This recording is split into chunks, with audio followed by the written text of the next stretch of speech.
বাংলাদেশের স্পিন আক্রমণে নতুন এক প্রাণশক্তির নাম রিশাদ হোসেন। গত এক বছরে দেশের টি-20 স্কোয়াডে যেভাবে নিজের জায়গা পাকাপোক্ত করেছেন তাতে বোঝাই যায় লেগ স্পিনারদের ঘাটতি পূরণে তিনি কতটা বড় আশার নাম। আর সেই রিশাদ দাঁড়িয়ে আছেন এমন এক মাইলফলকের সামনে যা টপকাতে পারলে বাংলাদেশের ইতিহাসে গড়বেন নতুন এক রেকর্ড।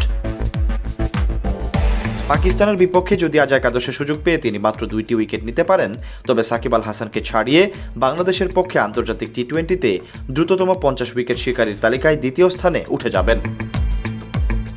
এই মুহূর্তে রিশাদের নামের পাশে রয়েছে 48 উইকেট, যেখানে তিনি খেলেছেন 40টি আন্তর্জাতিক টি-20 ম্যাচ।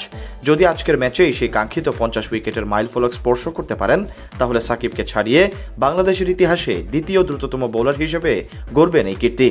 সাকিব এই মাইলফলক স্পর্শ করেছিলেন 42তম ম্যাচে, অর্থাৎ রিশাদের হাতে সুযোগ আছে এক ম্যাচ আগেই এই মাইলফলক ছুঁয়ে যাওয়ার। তবে বাংলাদেশের দ্রুততম 50 উইকেট শিকারীর মুকুট এখনও রয়েছে মুস্তাফিজুর রহমানের মাথায়। কাটার মাস্টার খ্যাত এই পেসার মাত্র 33 ম্যাচেই তুলে নিয়েছিলেন 50টি উইকেট, যা এখনও দেশের হয়ে দ্রুততম।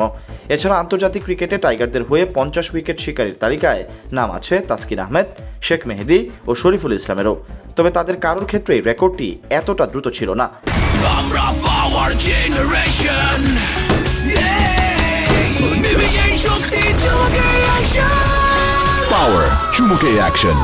ফলে রিশাদ সুযোগ পাচ্ছেন একদিকে ব্যক্তিগত অর্জন, অন্যদিকে বাংলাদেশের ইতিহাসে নিজের নাম সোনার হরফে লেখার। অন্যদিকে বিশ্বমঞ্চে তাকালে দেখা যায় আন্তর্জাতিক টি-20তে দ্রুততম 50 উইকেটের রেকর্ডটি রয়েছে বতসোয়ানার লেগ স্পিনার ধ্রুব কুমার মাইসুরিয়ার দখলে। মাত্র 22 ম্যাচেই কীর্তি করেছেন তিনি। আর টেস্ট খেলুড়ে দলগুলোর মধ্যে সবচেয়ে দ্রুত 50 উইকেট নেওয়ার কীর্তি রয়েছে শ্রীলঙ্কার স্পিনার অজন্তা মেন্ডিসের, তাও মাত্র 26 ম্যাচে। রিশাদ এই দুজনের ধারে কাছে না থাকলেও বাংলাদেশের প্রেক্ষাপটে তার অর্জনটি নিঃসন্দেহে বড় এক মাইলফলক হয়ে থাকবে। কারণ দেশের ক্রিকেটে এমন একজন লেগ স্পিনারের আবির্ভাব খুব বেশি দেখা যায়নি, যিনি ধারাবাহিকভাবে দলকে ম্যাচ জেতানোর সামর্থ্য রাখেন। এছাড়াও যদি তিনি নিজের 41তম ম্যাচেই 50 উইকেট শিকার করতে পারেন, তবে আন্তর্জাতিক টি-20র ইতিহাসে 61তম বোলার হিসেবে দ্রুততম 50 উইকেটের মালিক হবেন তিনি, যেখানে দেশের ক্রিকেটে সবার উপরে থাকা মুস্তাফিজ সব দেশের হিসেবে আছেন 20তম স্থানে।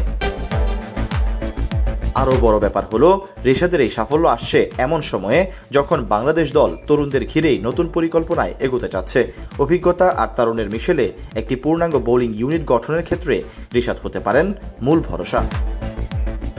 এখন দেখার বিষয় চাপের মুহূর্তে রিশাদ কিভাবে সামলায় নিজেকে।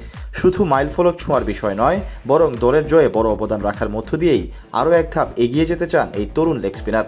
সময় হয়তো সেই উত্তরই দেবে, তবে আজকের ম্যাচে হতে পারে তার গল্পে নতুন এক মোড়। সৈয়দ সাকিব, অনফিল্ড।